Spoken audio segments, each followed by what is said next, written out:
While America is home to only 1/20th of the world's population, we house almost a quarter of the world's prisoners. America has the highest incarceration rate in the world, outranking Russia, Cuba, Rwanda, Belarus, and Kazakhstan.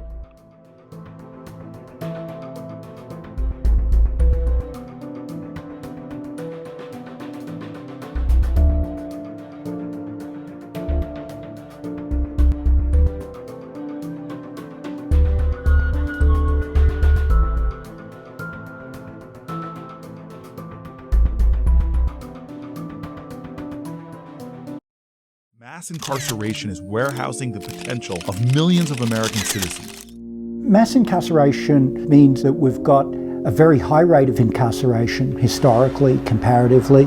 And the other thing is the rate of incarceration is so high, so socially concentrated, that we're no longer incarcerating the individual, but we're incarcerating whole social groups. We're at this point now where there's about 1.2 million African American children with a parent who's incarcerated. That's about 1 in 9. The research shows the kids who experience parental incarceration have diminished school achievement, they have behavioural problems, depressive symptoms, acting out. And there's also evidence that these kinds of negative effects associated with parental incarceration are concentrated more among boys than among girls.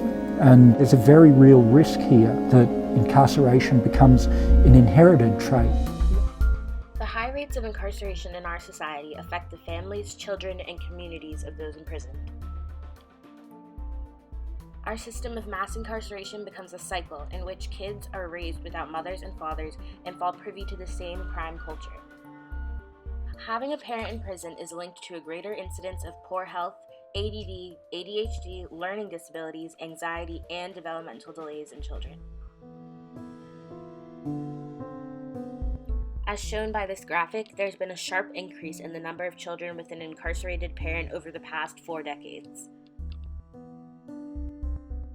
One of the millions of stories from children affected by this epidemic comes from Ifateo Harvey, a young woman from South Carolina with first-hand experience of growing up with an incarcerated parent. This is her story. My father immigrated to the United States from Jamaica in the 1970s. I was 4 years old when my dad went away, and my younger brother was 2 years old. After being propositioned by an undercover cop to sell cocaine, my father was convicted for trafficking in cocaine and sentenced to 15 years in prison. At the beginning of his absence, we maintained contact through letters, although I was not aware of where he was. Every time I wrote my father, I'd carefully write his department identification number, thinking that it was a code for an apartment complex mailbox, until my mom informed me that my dad was in prison. I began to cry, but even then I remember questioning my tears. What does it mean to be in prison? For any parent, breaking the news to a child that their father is in prison is difficult. At that age, I didn't know what it meant, but I knew it meant I wouldn't be seeing any more of my dad.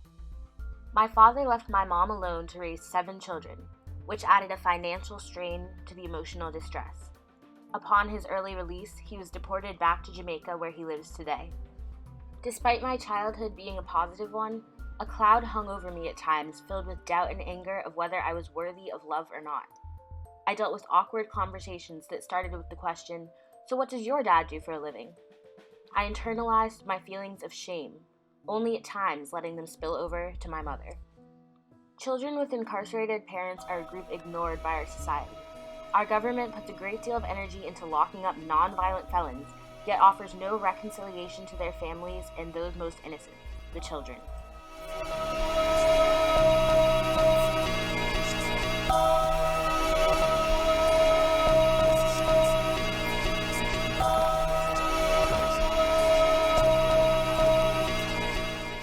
Mateo's story represents one of many, and thankfully her experience resulted in a positive and productive outcome. The crisis of mass incarceration in America today reflects a larger struggle of the incrimination and oppression of African American citizens, dating back to the Jim Crow laws and the fight for civil rights.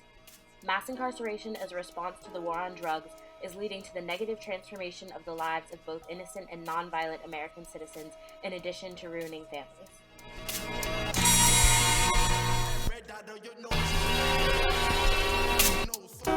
Incarceration leads to long-lasting psychological damage, destroyed relationships, and incredible challenges associated with re-entry into society. Together, these factors contribute toward a significant social justice issue in need of attention.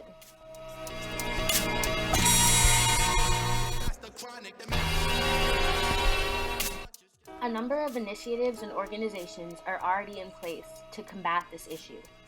For example, the Drug Policy Alliance, the Sentencing Project, and in particular, Echoes of Incarceration, a New York-based organization of youth who share their stories of growing up with an incarcerated parent and the action they are taking to speak out against mass incarceration.